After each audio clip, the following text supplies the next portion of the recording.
welcome in to be our guest. And we are so delighted today to have with us Colonel Ken Ostrat.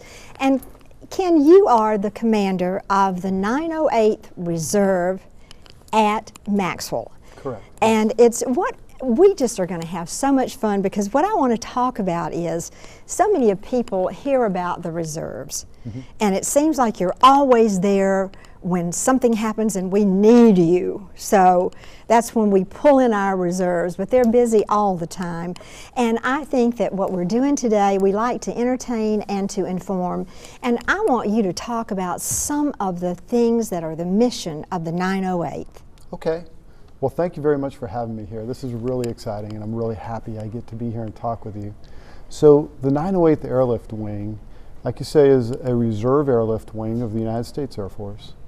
And we do airlift missions that are really geared towards taking equipment and people into directly supporting ground forces anywhere in the world, any time of day and night, any kind of weather. And we can do that either through landing on small dirt airstrips out in the middle of someplace, or we can drop things from our airplanes using parachutes, be it personnel or equipment. And then coming back out, we can have a mission where we can take wounded and bring them from the battlefield area to areas of higher care. Wow. Using some of our airborne medics. That how many, the airplane that you fly with the reserves is? It's the C-130. It's been around since the 1950s. It's an old airplane that just does a phenomenal job for the Air Force. And we love flying it, and it does everything we still need it to do.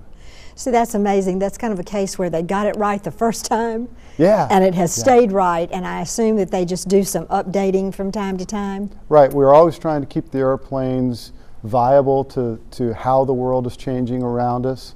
But the basic core of the airplane, to do the mission that we do where we go, we haven't found a better airframe yet. So is it basically classified as a cargo type aircraft? Yep. That's the C. When we're talking about Air Force airplanes, the C means that it's intended to be a cargo airplane. Okay. And that's all it is a big cargo airplane. Okay, now see, we learned something right there. That's like the C-5 cargo airplane. Right. Big. Yeah. But what I love is, tell us a bit about the supplies that you actually do take in. We can take in anything from food and water to the troops, to equipment so they can do their job, ammunition.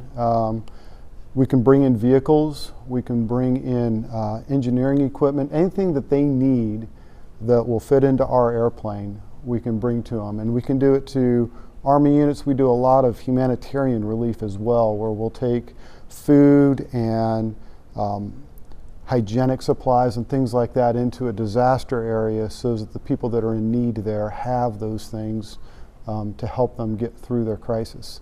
So if you have a kitchen and a lot of cooks in it, but you've got no food, you guys supply all the things that actually make that mission go. Absolutely. And sustain it. Yep. Couldn't do without you. Now, the reserves actually, how often are there full-time reserves and then reservists who have full-time jobs who come in?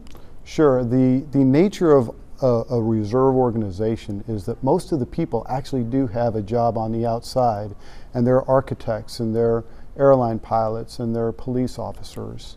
And then they come in and they serve their nation on a part-time basis.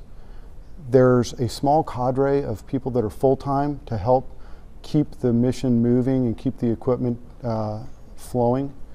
But most of our people will come in and they'll take off their clothes from their civilian job, and they'll put on the uniform, and they'll go serve their nation. They're just as capable, just as professional, just as excellent as any other military force out there in the world, but they do it on top of being able to do their job on the outside world. So it's a really great group of people that we have that do this. I loved my tour of the 908th and all of you on Saturday, and these guys, it's like they step into the phone booth and put on their Superman uniform or Superwoman, because you're very diversified.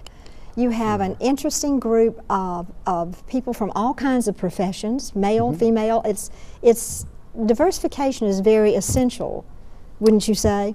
It is, because one of the things that makes us so strong is the people that come in and they bring their different life views and their life experiences, and so we have this great melting pot of ideas and talents that we can use to make the mission happen. So it's really critical that we're able to attract that diverse group of people.